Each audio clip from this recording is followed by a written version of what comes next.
Alors, je vous propose de commencer cet exercice en indiquant les informations qu'on trouve dans l'énoncé. Donc on nous dit qu'un skieur dévale tout chousse une piste rectiligne représentée ci-dessous par le segment BC de longueur 1200. Donc on nous dit qu'en fait ici on a 1200 mètres.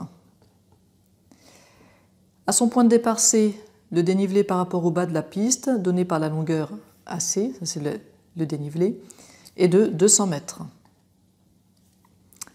Après une chute, le skieur est arrêté au point D sur la piste et on nous dit que le dénivelé à cet endroit est de 150 mètres. La question c'est calculer la longueur dB qu'il reste à parcourir. Alors c'est évidemment un exercice qui est un peu un petit prétexte pour faire du ski, c'est un exercice assez théorique.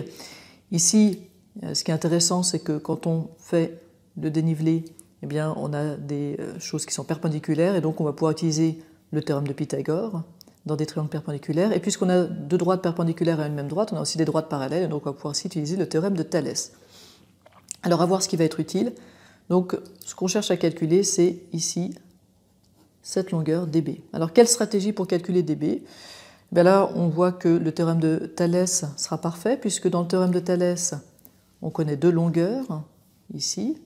Et puis, pour ce petit triangle, une longueur sur les deux qui nous intéresse. Donc en fait, on a, si vous voulez, le coefficient de réduction, on sait à quel point ce triangle-là est plus petit que celui-là, et comme ils sont semblables, on a une proportionnalité, on va pouvoir obtenir cette longueur.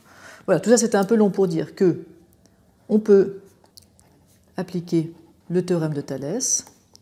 Alors à quoi est-ce qu'on peut l'appliquer? Eh bien au triangle ABC, ce grand triangle, et au triangle ABH. Il faut toujours bien deux triangles. Et pourquoi est-ce qu'on peut l'appliquer? Parce que AC est parallèle à DH. Je vous rappelle que quand on a du parallélisme dans un cas de figure comme celui-ci, ça nous dit d'emblée que les triangles sont semblables, c'est-à-dire qu'ils ont les mêmes angles, et le théorème de Thalès qu'on applique nous permet de conclure que ABC et ABH sont proportionnels. Alors il y a plusieurs manières d'écrire que deux triangles sont proportionnels. Je vous propose ici de faire carrément un tableau de proportionnalité avec le triangle ABC et le triangle ABH. On va juste bien se faire correspondre les différentes longueurs. J'ai BC dans le triangle ABC qui correspond à BD, ce que je cherche dans le triangle ABH. Et puis j'ai AC qui correspond à DH. Et enfin ma troisième longueur du triangle ABC, c'est AB, sur lequel j'ai aucune information, et BH, sur lequel j'ai aucune information. Voilà pour mes proportionnalités.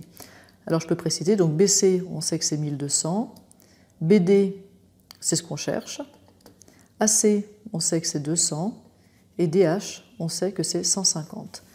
Alors j'ai tout ce qu'il faut pour calculer mon point d'interrogation par un produit en croix. BD, c'est simplement égal à 1200 fois 150 divisé par 200. 1200 et 200, je peux simplifier, ça fait 6.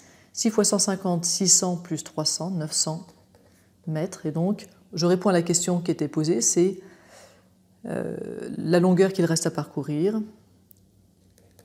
Il reste 900 mètres à parcourir.